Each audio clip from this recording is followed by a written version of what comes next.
Welcome to another Storage Authority webinar, virtual roundtable. We're closing out 2024. We got the whole Storage Authority team here.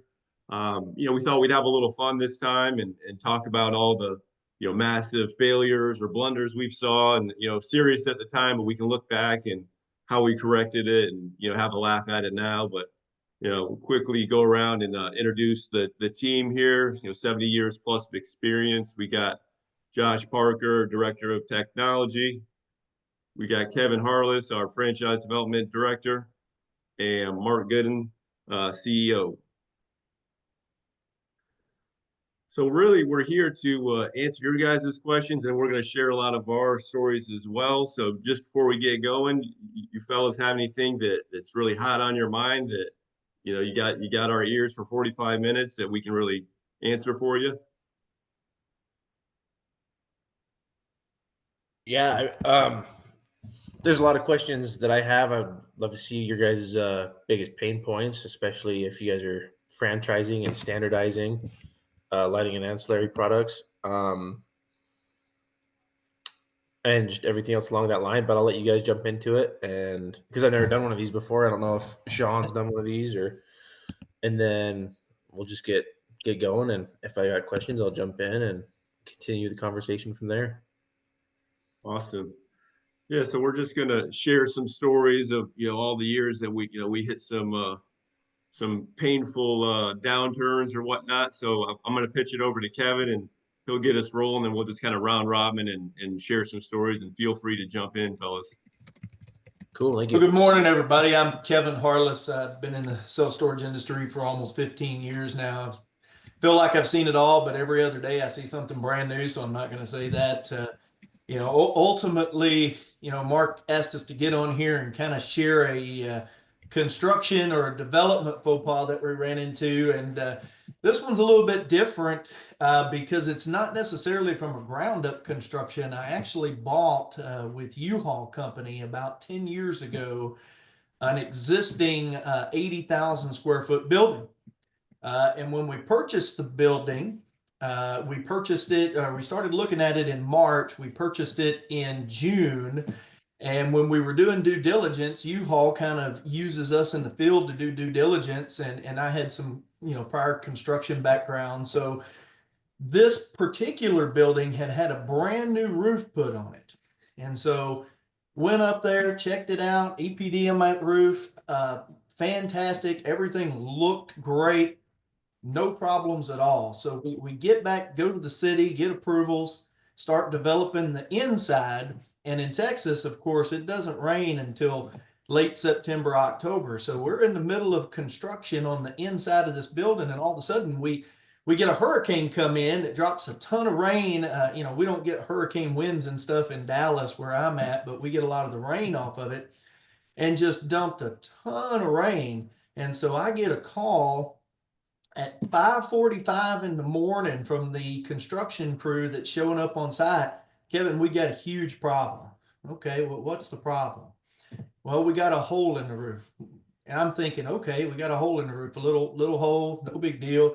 No, you need to get up here. We got a 9-foot by 10-foot hole in the roof. Jeez. What? And so I get up, get dressed, drive as fast as I can into Arlington, Texas. I'm about 35 minutes away. I get up on the roof, got my construction crew there with me, my maintenance crew, and we're looking at this thing. What in the world happened? Well, by the time we pulled it back and deciphered what happened, here's what had happened. They had hired an inexperienced roofing crew to come in and put this EPDM roof on this thing. And instead of cutting out for the drains, they just roofed right over all the drains. And so when that rain came in for 3 or 4 days, it just sat and accumulated, and it literally collapsed the roof.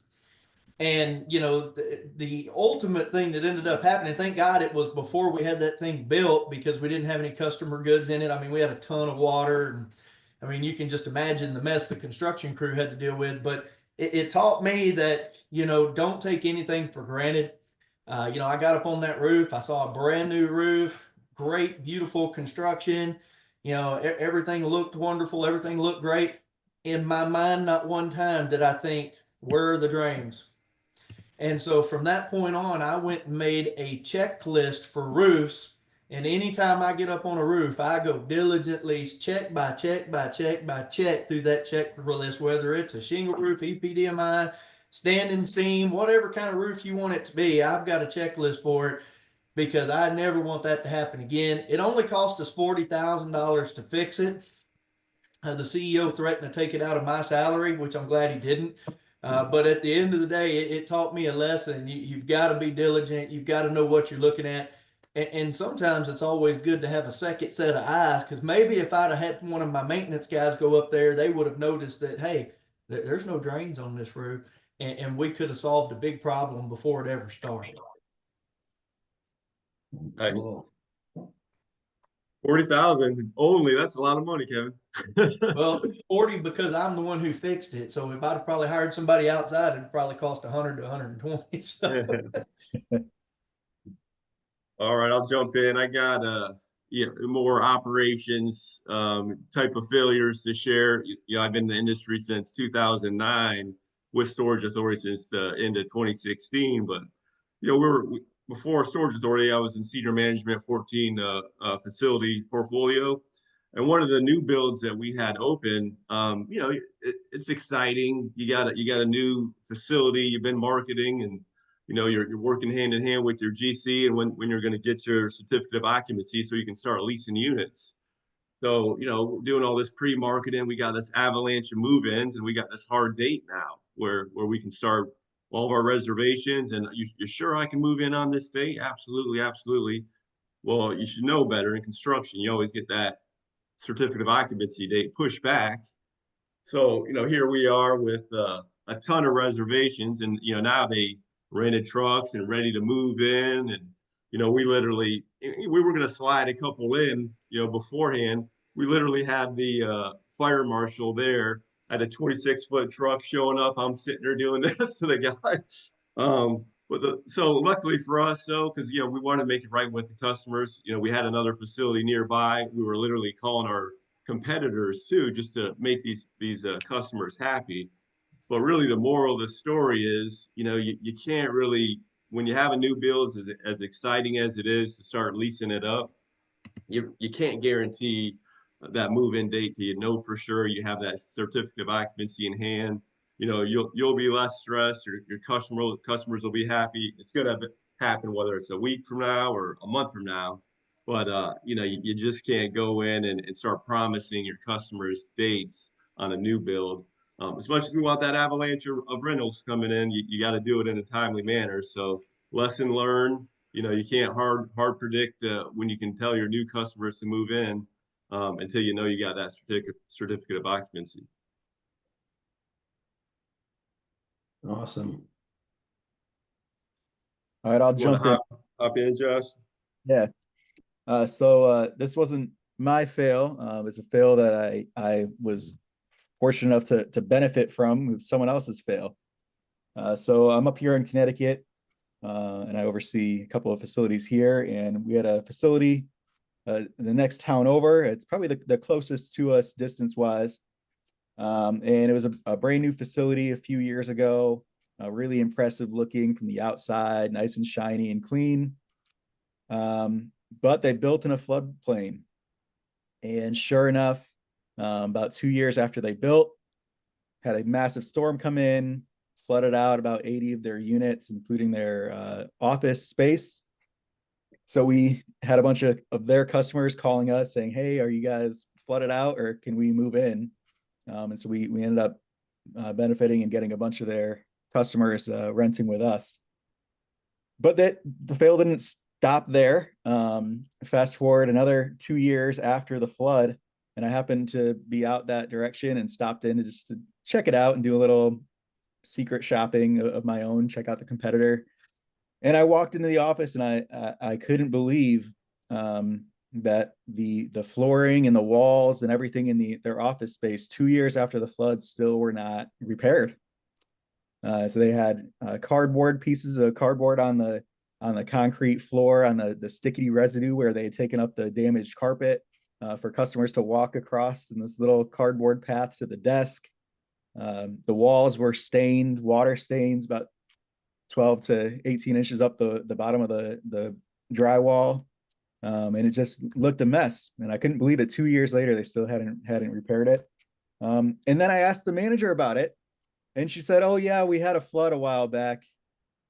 And I couldn't believe it. She just, straight out said, and I said, "Well, if I was to store here, what about my stuff? Is my stuff get all flooded out?" "Oh, probably not," she says. "Probably not." I couldn't believe that was her response. She didn't know me. She, if that's what she's telling her customers, it just doesn't instill a lot of confidence. But so a couple of fails there from that one, and certainly something that I would hope to avoid. Number one, by not building in a flood zone, and number two, by fixing any damage that would occur quickly, so that you can instill that confidence in your future customers. And then number three, properly training the manager on how to communicate effectively and again, build that customer trust. So we might have to add that to our marketing features, not in flood zone, or I'm in Florida, we're X amount of feet above sea level. Yeah. All right. Brian and Sean, you guys keep moving on my screen. Was it you, Brian, that asked, what are the pain points, or was it Sean? That was me. I asked about the pain points of. Great. Well, let me tell you about some of the pain points and some of the failures that we've seen related to those pain points. One of the things about self-storage, it's all about location. So you got to find a good thing. And at Storage Authority, we list all those features and what's important, what's not important, and how to go through the process. But the number one failure we see with that is, too many buyers believe what the sellers and the real estate agents tell them. So that's a major failure. I've seen just in the last year that 2 or 3 people were told that it was zoned for self-storage. So they went and had their attorney write up this contract. It cost them $3,000, so once it's signed, they do some due diligence. But if they had just followed our procedures, or if good procedures, not even our procedures, of confirming that, it's zoned for self-storage. It's one simple phone call. It's looking in the zoning regulations. It's not a difficult thing. So pain point is land, but confirming it on your own that it's zoned for self-storage.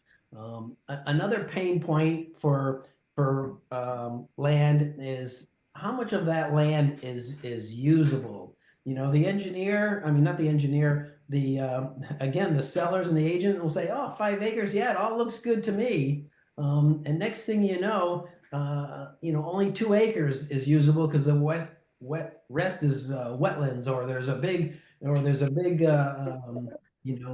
telephone poles or system through the property. So we've had people go through the process and start spending money. Well, not our people, but I've seen this, and it should have been easy to take a site walk. Just take a site walk and look at the property. Does it have high wire tensions going through it? Sometimes there's a pond or a lake on it. So in our system, we make it mandatory. We look at 3 or 4 different websites that tell us about topography, wetlands, and those kinds of things. And then we take a site walk with it. And not only do we take a site walk, we take a site walk with a program called Regrid. So it shows you where you are on the property. It shows the property lines. It shows the contours. So it really helps, if you see something that looks a little fishy, like ledge coming out of the ground, you can say to your engineer or the owner or whatever. So, it's a pain point, but if you do a little bit of due diligence before you put your offer in, and then jump into the due diligence right after your offer, it makes so much sense.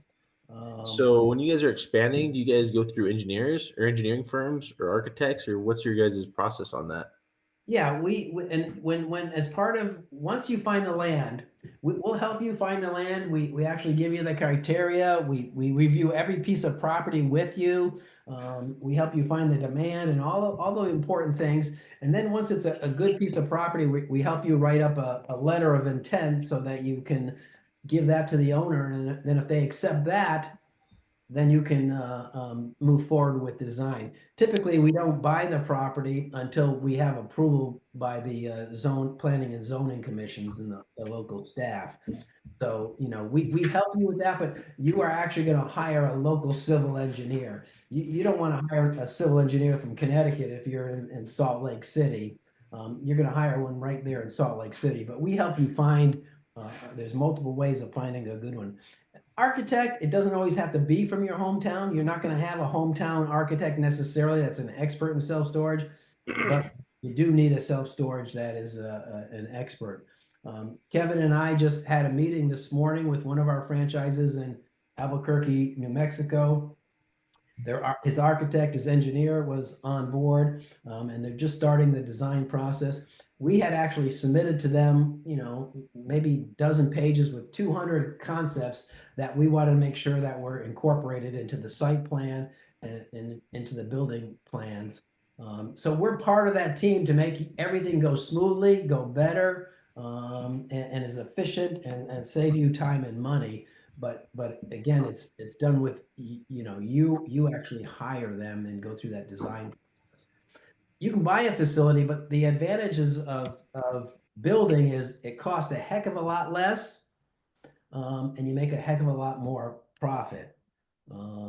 So, and it's not the topic of today's seminar, but you can certainly go to our website, Storage Authority Franchise. It's got questions and answers. And then you can email Garrett, 2 R's, 2 T's at Storage Authority, and he'll get you all that information in writing and one-on-one time with the team to show you how that works. So there's 2 pain points is finding land and getting the design done properly. That's how we handle them. Hey, Mark, Yes. when you're looking for land, like how much is an ideal size? You said 5 acres, just an example, but like really, how much land do you need for this type of project? Well, we look at it that a franchisee wants to make a good 6-figure income, a doctor that one day wants to quit their salary, because you can buy a mini self-storage and make $25,000 a year on it, but our program is set up for 80,000 square foot facility that has about 65,000 net rentable square feet. Wow. And that will bring you a good 6-figure income. That will bring you a $5 or $6 million profit when you go to sell it easily. So in that case, if you're looking to build single story, then you need about 5 acres to build that size facility. Okay. If you want to add RVs, we add land to it. If you want to build singles, multi-story, you got a little bit of extra money because that costs more. You can get by with 2 acres. You can actually get by with less, but so we have to do a lot of research with an individual to understand their finances, to understand their goals before we determine the best land site to find. Let me give one more. As part of finding land, you got to do your due diligence on a P&L, profit and loss statement.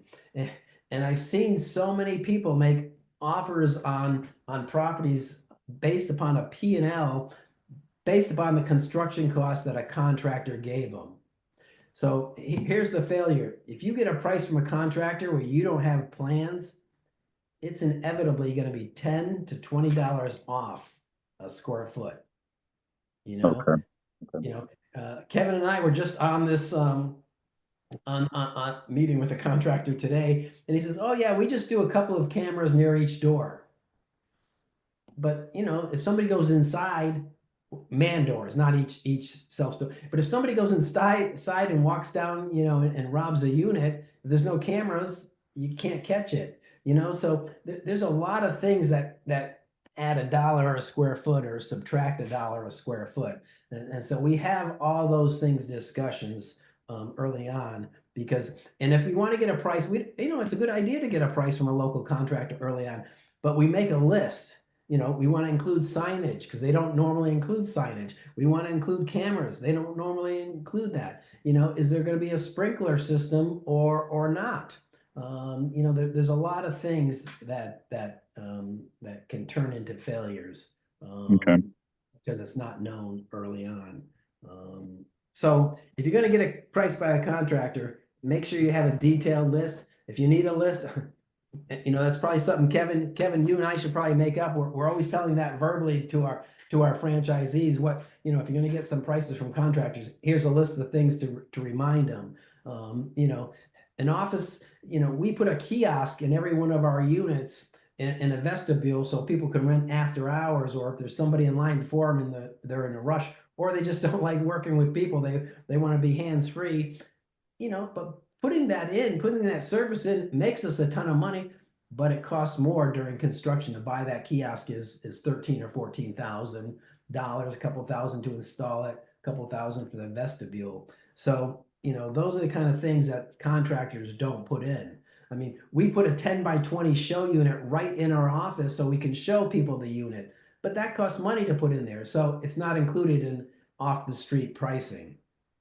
So, there's a lot of things out there that turn into failures, but you got to do that P&L.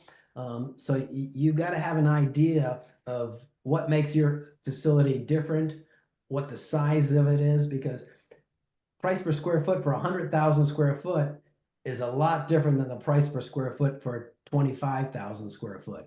Literally, the price difference could almost be double, because it takes time to mobilize, and when you spread a $80,000 pylon sign over a 20,000 square foot, it's $3, $4 a square foot. When you do it over 100,000 square foot, it's 75 cents a square foot. So that's a good question, but we're happy to answer that in more details the next time around, or again, contact Garrett and he'll put you in the touch with the right person. But all right, we'll move on to you, Garrett, and Yeah, so I'm going to kick it back. Before I kick it back to Kevin, Paul, we saw you just join in. Where are you calling in from?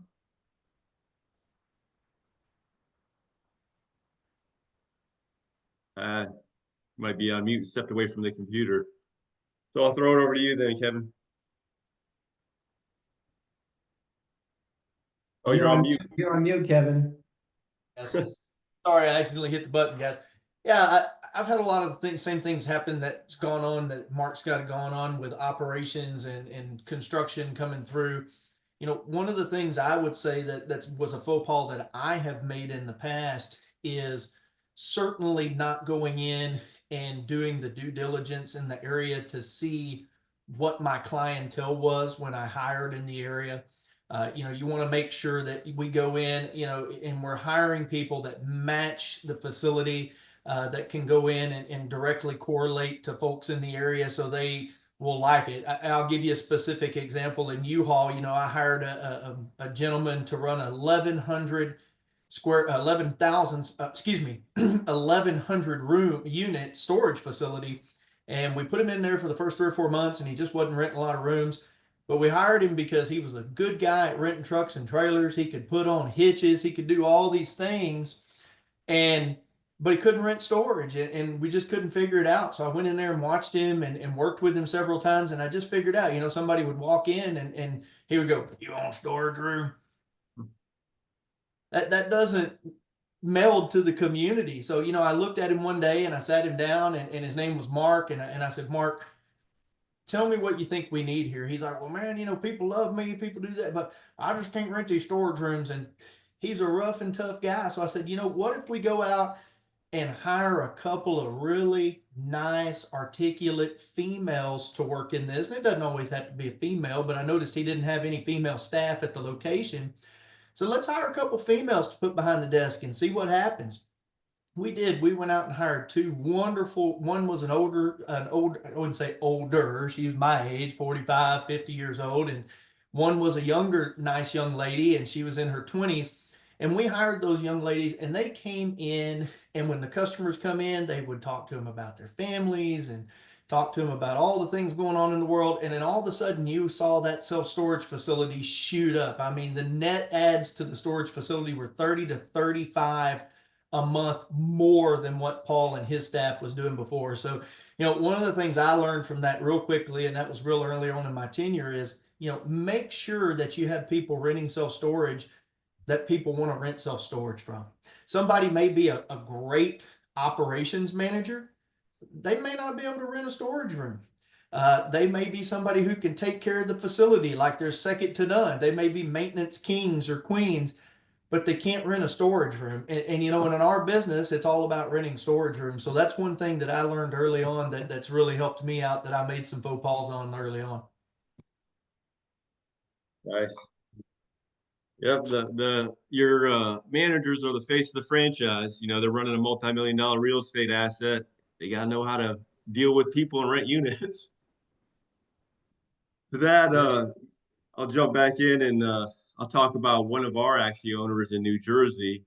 And this is more of a rate management that could have went downhill fast. But so we had a new facility opening, great manager. She was good at marketing. Our whole model is we are the price leader. We try to not have discounts, or sometimes we'll have a honeymoon discount to the community as we're leasing up. But the last thing you want to do is just, rent every unit with a discount just because. It's just a race to the bottom. So it's just not our model.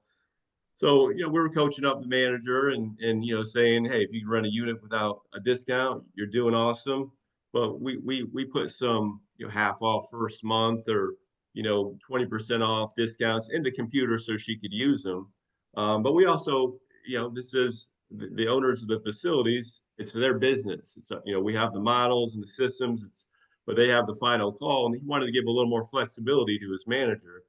So he took one of the credentials off to where she had access to lowering the rate. So, the first couple days, or, maybe 4 or 5 days went by, and I'm renting every unit. I'm renting every unit without a discount. And sure enough, no half off, no 20% off, anything like that. Dug a little deeper, and, her $200 10 by 10, she's actually lowering the rate to matching competitors or making it $120. So it's actually 10 times worse than a discount, because the discount's half off the first month, back to board rate. And she was putting in permanent, like 120 until you give a rate increase. So, I mean, if you didn't catch that early on, and we brought it to the owner's attention and put the right credentials back on, like, hey, you can give discounts. You're going to give these discounts in the system. No more lowering the rates, though. But you can imagine if a couple months went by and, she's all proud and pounding her chest that no discounts on any of my units, but lowering every rate, we would have been in a slippery slope. So, you really have to make sure your systems are in place. That's why how we set up the facilities, we can give access to the managers, but you got to make sure they're doing the right thing too. But a lot of times we just say strictly whatever discounts are in that system, that's what you can use. No lowering the rate, because that's a permanent thing until you give a rate increase. But that's the whole principle about having the right systems in place. So you got the right team, the right system. Our owners are busy professionals. They don't want to deal with running the site. So they're relying on that manager, and they're relying on our system. And that's the big thing. You gotta really check your manager and have the right system. Awesome. It makes a lot of sense. I'm a civil engineer, just so everybody understand that. I've designed thousands of commercial site plans, hundreds of self-storages. I own 3 self-storages I designed and built. I designed my first self-storage for somebody else back in the mid-'80s. So, I have a background in engineering. I am an engineer, and also in ownership. So I want to go over a couple more design features or development of huge failures that should never have happened. And one is when you build a building, you have to get a borings and a geotech report to make sure the soils can handle that building. When we do it, as soon as you sign a contract, we spend that $15,000 and we get that done, because you can get bad news. That's you can say, hey, these soils are no good, and and ask to reduce your construction. You can ask to reduce your purchase price.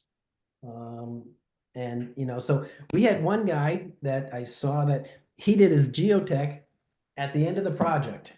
Okay. And it happened to have phosphorus. It was nearby was a phosphorus mine, or it was a phosphorus mine. And they put it in back all this waste that was like fluff. So you could push a pencil down 80 feet with your finger. In other words, there was nothing there to support a building. And, you know, once they figured this out, it was about $400,000 to put these big footings that they call them Frankie piles way down 80 feet to the hair good soils. So the point is, you need this report, get it done early. I know of another case where it was done at the end of the project. There was ledge everywhere, 2 to 4 feet. It actually shut the project down because they couldn't raise. There was a driveway up to the flat area. They couldn't raise the site up. They had to blast the ledge. It wasn't affordable. You know, it was $500,000 of ledge blasting. So you need to get that done. You know, sometimes they find trash dumps. You know, so if you find a trash dump during that part, during your due diligence, while you can back out of the deal, you can say to Mr. Seller, hey, you know, there's a trash dump. My contractor says it's going to be 80 grand to remove that. I want to reduce my price by 80 grand. And we've actually had cases where we've gotten significant price reductions because we went in and did that as part of our early on due diligence. So that's important. Another thing is, you know, when engineers tell you something, don't always believe them. That was a $400,000, $500,000 extra because of those Frankie piles. We went and found another civil engineer, that structural engineer, that came up with a design with spread footings. And $400,000 to $500,000 came down to $80,000 to $100,000 extra. So don't always believe engineers. You know, get a second opinion. It's just like being a doctor. There's multiple ways around it. Here's a couple more quick ones during construction. You know, I've had people call me. You know, I get calls from hundreds of self-storage builders, designers, all the time. And they call me, my foundation was just poured and there's cracks all over the place, literally thousands of cracks in their foundation, some of them a ½ inch wide. And I said, okay, have they done saw cuts in the pavement? Because pavement automatically cracks. And that's why they go every 15 to 20 feet with a saw, and they cut little saw cuts down a ½ inch. So all the cracks are not observed. They're all underneath the surface. Oh no, they haven't done that. I said, you know, and so I'm also guessing they haven't waterproofed the floor. No, they haven't done that. You know, so our plans call for, you know, that the saw cuts be done within 24 hours and that the pavement be sealed within 24 hours. It might not get every crack, but it's not a nightmare like this guy had to do. He had to go eventually fill in all those cracks, and it just looks ugly forever. Here's another simple one about foundations. And this actually happened to one of my facilities. They were building during the winter, you know, the foundation was in, and they were going 100 miles an hour. That building was going up, and we got a snowstorm. And, you know, and day 1, day 2, day 3, finally I called the guys. I said, what's going on here? Why did we stop? Oh, you know, we're waiting for you to shovel the foundation. And so, you know, okay, I went out there and shoveled that foundation. But, you know, the point of that one is I don't care what it is in this industry. Call your engineers. Don't trust anybody to be on time. Even though they said they're going to do it tomorrow, and it doesn't happen, call them. Call everybody, text them, you know, and too often in this business, we email and we text and then we wait and nothing comes back and we lose a week or two. Call them. But those are a couple more disasters. One last quick one, and then we'll pass it along to my turn next. You know, I've seen chain link fence right near the edge of the pavement, you know, the perimeter fence.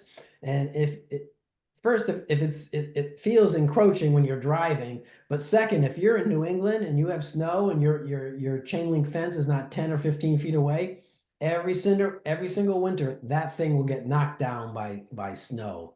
When you snow plow and it gets icy, it'll actually freeze on the chain and pull it down. So, those are the kind of things that we review the plans for, because we see them all the time. And it's the difference between being a premier facility with high rates and being the average facility in town. So a couple more failures. Who's after me? I got to jump in, Josh. Yeah, I've got a quick one.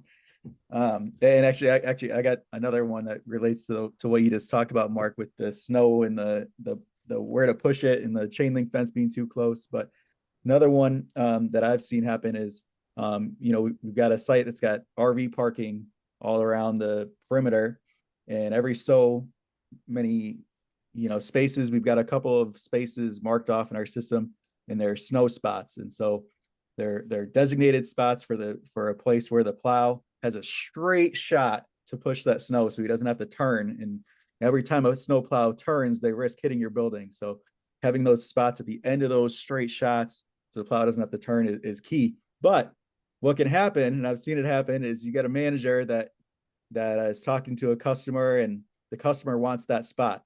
Why do they want that spot? Because it's an easy one to back into. And so the manager says, "Oh, sure, I could give you that spot. You're only going to be here for a month." Sure. And they rent it. The next thing you know, that customer doesn't move out, and winter hits, and your plow has no place to put the snow anymore. I've seen it happen a couple of times, and it's definitely, something that you want to avoid. Always have room for your snow plow to be able to push that snow. The other one, a quick one, is bollard covers. Bollard covers are annoying and expensive to have shipped. And you end up with a lot of them. They add up. You get 8 buildings out there, it's 30 bollards that all need covers. And if you don't do it initially, then what you end up having to do is paint them. And then every summer, that paint is going to chip, and your manager is going to be out there scraping bollards and painting them every year after year after year. And then eventually you'll get sick of it and want to cover them with those the nice looking plastic covers with the reflective stripe. And then you go and get a price for them. And what you'll find is that the cost for shipping is almost equal to the cost of the bollard covers themselves. And how annoying is that to have to dish out that much cash at once for these bollard covers, when you should have done it from day one and never had to paint them to begin with. So get those bollard covers at the time of construction from day one, have them looking nice with those crisp covers and the reflective stripes on them. Yeah, and Josh, every franchise owner, that list we give for their design, that we give them to give to their designers, not only says put this wording in the contract, put this wording on the plans. It has a detail that requires them right on the plan, so it happens during construction. It's part of that cost. So later on, you as an owner, 2 years after, are not coming up with $3 or $4 grand. It was right into the price for construction, and paid for with the bank loan. So good point. Get everything in day one, so you're not footing the bill for it later on. Excellent. You got another quick one, Kevin? No, I'm good, man. I think I've told all my stories today, so I'll let you take it here. I'll share a quick auction one that no owner or DM ever wants to get this call. This is prior to Storage Authority, so back I want to say like 2015 or so, I get the call, and it's another newer manager, and she calls me up and say, "Garrett, we sold a unit we weren't supposed to." I'm like, "Oh boy," and the tenant was there, and then she gets, yeah, we auctioned off a unit that we weren't supposed to, and then the tenant was there, gets on the phone with me, and she's crying, and all of her priceless Beanie Babies were sold, and it turned into a pretty big failure on our part. One, with the manager took a partial payment. This is back in the day of you had to send everything certified mail. So they sent out the lien notice, and then they came in and made a partial payment. Immediately, it should have got pulled from the auction. It wasn't. The auctioneer, this is back in live auctions were going on, seemed to miss that payment too. So it got sold in the auction, and it's all of her stuff was already moved out. And a couple big moral of the stories here, you always got to have a limit on your lease. We had a $2,500 limit. Of course, she wanted to take us to court. That's the only thing she could get was $2,500. But it's more of we're in the business of storing goods for our community, not selling off their belongings at auction. So you got to have that backup system. Right now at Storage Authority, we have late to lien, where they literally per API pull into our software and audit everything. Our owners don't have the time to look at it, who's in auction and who's late or whatnot. So, and we don't want to put it on the manager. That's a lot of liability. So you got to have that right system in place. Hard lesson to learn, back in the day. A lot of pain on the other end of that phone call, I could tell.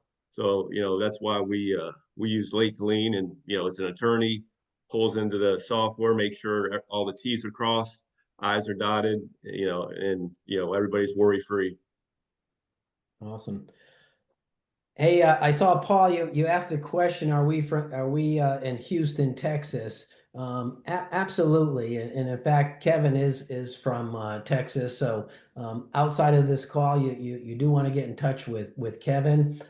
He's our Texas expert. We built one facility in Houston so far, and it was actually sold to the owner. Made about a $6 million profit. So Houston is a great place. As you might know, there's limited zoning requirements in Houston. So we do like Houston for many reasons, and there's actually a demand in Houston right now because the limited construction over the last 4 or 5 years in Houston. There was a time when Houston had an excess of self-storage. So now is a great time to build self-storage in Houston. But Kevin's email is just Kevin@Storage Authority. So feel free to contact him. We have time for just a couple more disasters. Garrett, let me give you a couple more. I get phone calls. This is the phone call I get the most. I get phone calls from total strangers. They're open, whatever, and they say, I'm running out of things I'm running out of money. I'm running out of money because and they don't know what to do because they and here's the problem. They did not realize how much the carrying cost would be to break even. So you've got to calculate that carrying cost.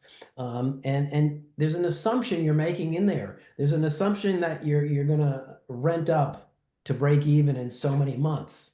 So your feasibility report might have said you're gonna rent up to 18 months.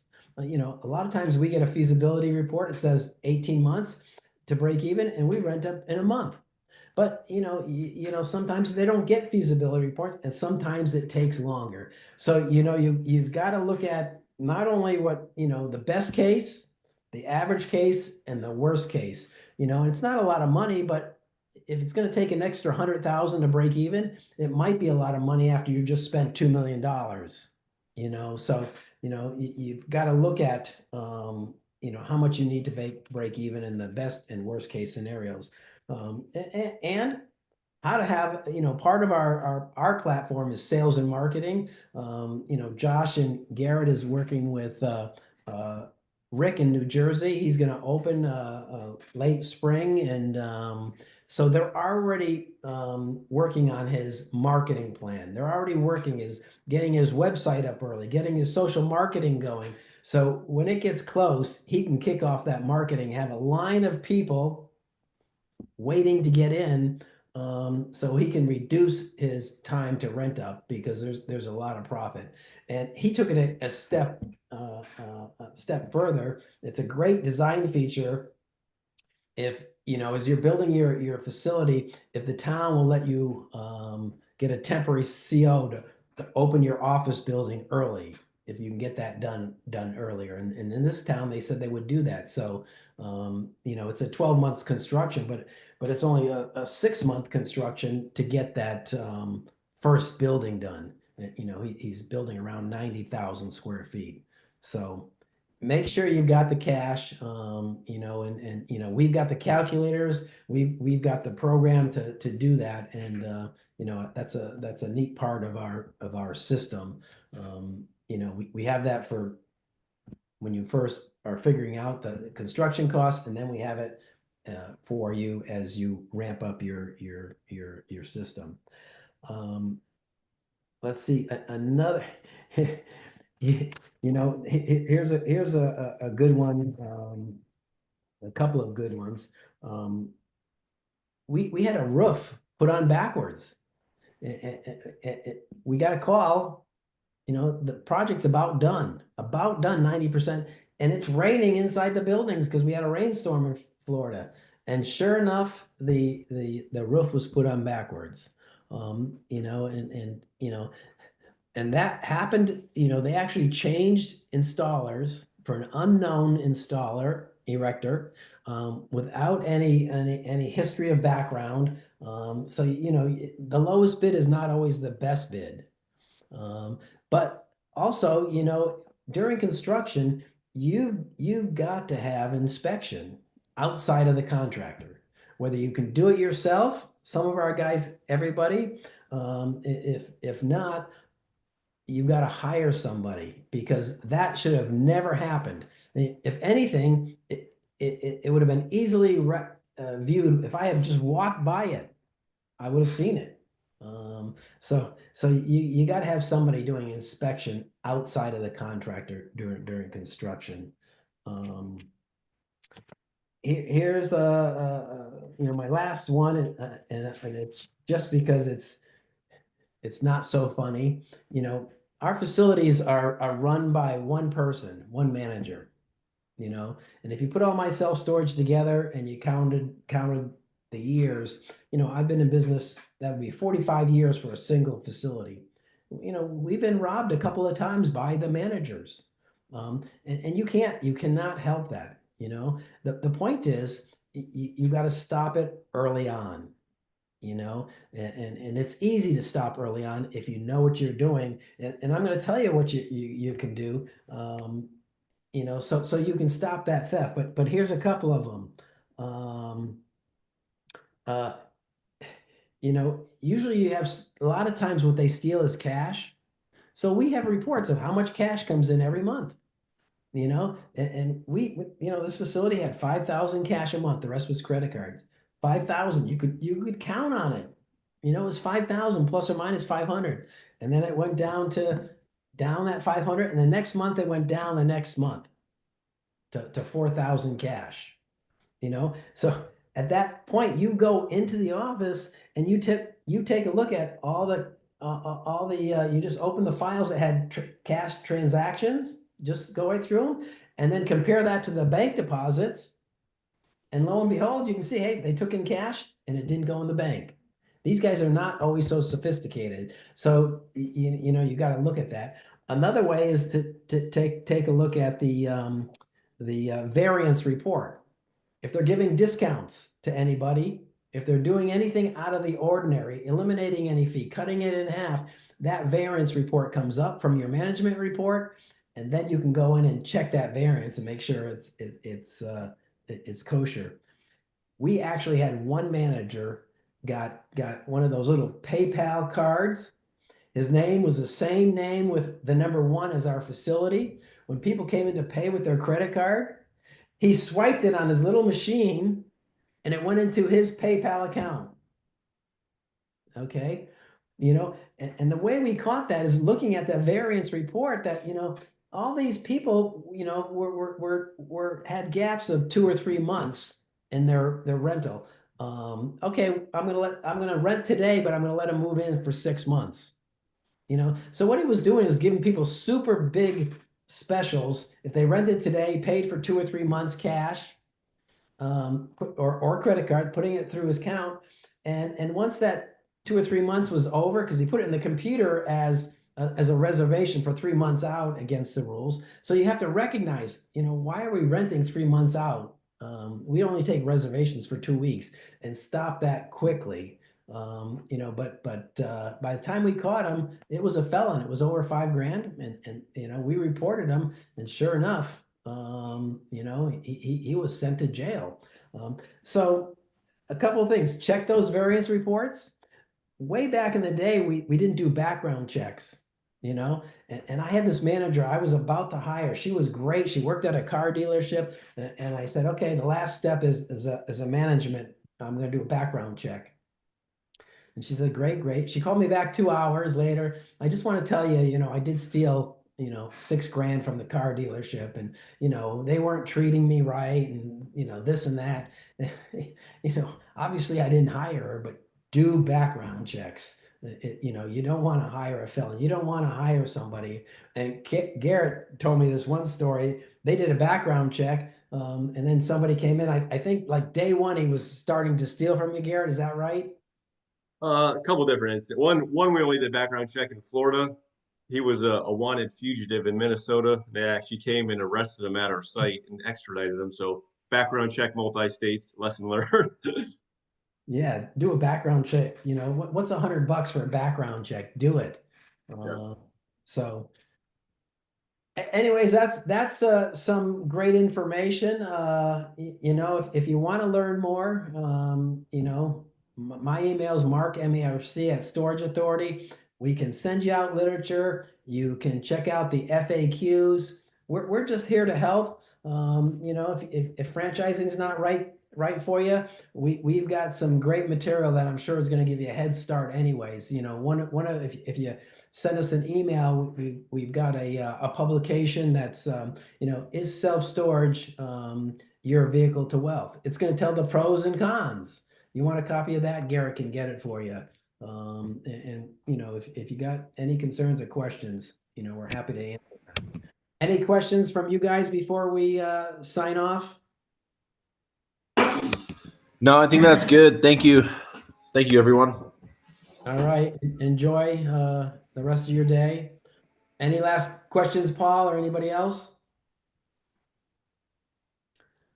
All right, guys. We'll sign off here.